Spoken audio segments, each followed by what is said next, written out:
Hey everyone, this is Justin with the Tipsy Gardener. Got my wine in hand. We're ready to get into some gardening.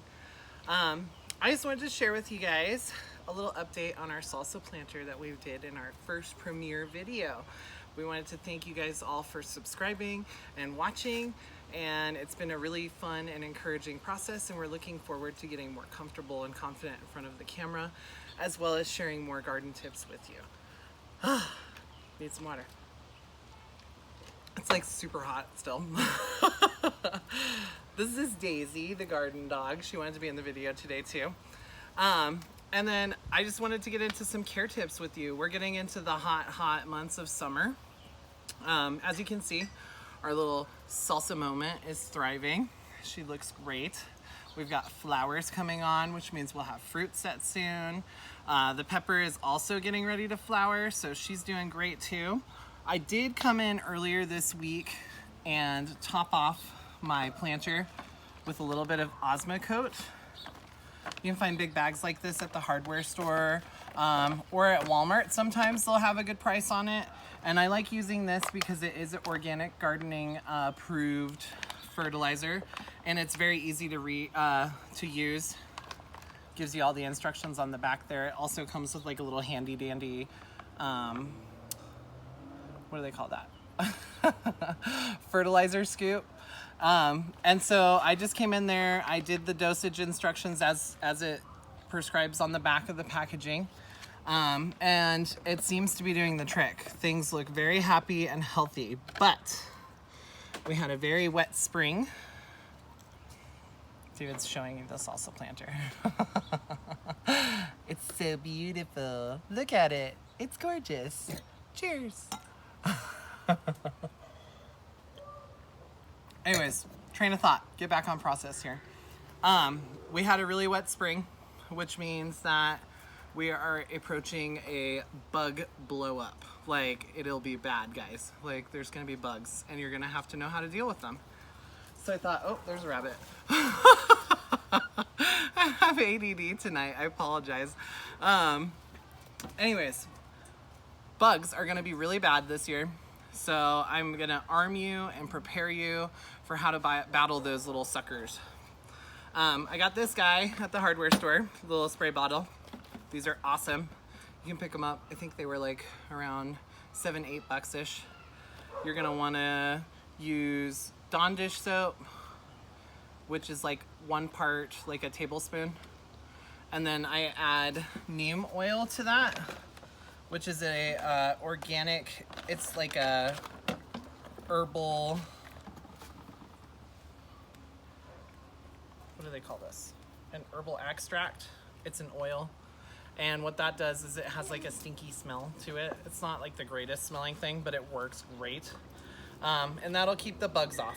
So you want to apply that in the evening hours as the sun is going down, because then the bees will be safe, your pollinators will be safe. Anything you don't want to hurt will be protected. And basically I just sprayed it down last night as a preventative because I know the aphids are going to be out and about in probably a few days here. And then also we've got grasshoppers, weevils, I mean, you name it, they're here. So anyways, back to the tomato planter. Everything's looking great. We have great progress going on. I didn't talk about support when we first planted it because she was real short. Now she's real tall. So when that happens, you're gonna want to arm yourself with either twisty ties. I've seen people use rubber bands, the little twisty ties off the top of the bread thing. I got these at the garden center for like, I think they were like $3. And what you want to do is you just come in here on your plant. You're gonna want to snug up on this leaf here. You want to come closer, David, so they can see. And then you're just gonna want to give it a little twist. You're not gonna want to do it super tight because you don't want to strangle your plant. Hey, don't eat cilantro. And that'll keep it nice and firmly in place and supported. Another thing you're gonna wanna do this time of year on your tomatoes as they grow is tomatoes are just plants that wanna bush out naturally. And so if you come up here and look, David, this is called the crotch of the plant. Ooh, scandalous. It's a tomato crotch. And so what you want to do is you come in here and you want to pinch these little, what they're called is suckers out, because you don't want the tomato sending energy into making more leaves. You want blooms and you want tomatoes, because that's the whole point.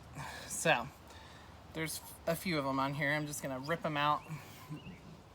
Sometimes you get a really good sized one. If that happens, like this guy's a big guy. If I wanted to root that and make that another plant, that is a possibility too. Bonide makes a root stimulator, which is this little can down here. Thanks. And what you do is you just, it looks like this. It's like a white powder. I'll show you. Looks like that. White powder. And if I wanted to root that sucker, boop, I just dip him in the root hormone and pop him in a seed tray. And then that'll start growing into a whole new plant. And that's a good way to get more plants, especially if you're dealing with like disease and stuff in the hot months, because once it starts getting hot outside, you struggle with funguses and things too.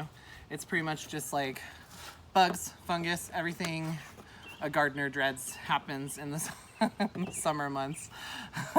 So I'm just trying to arm you and prepare you to be ready for that. Another good thing I like to use is the Bacillus thuringiensis. I think I'm saying that right. BT. You can use that on flowers. I wouldn't use it on edibles.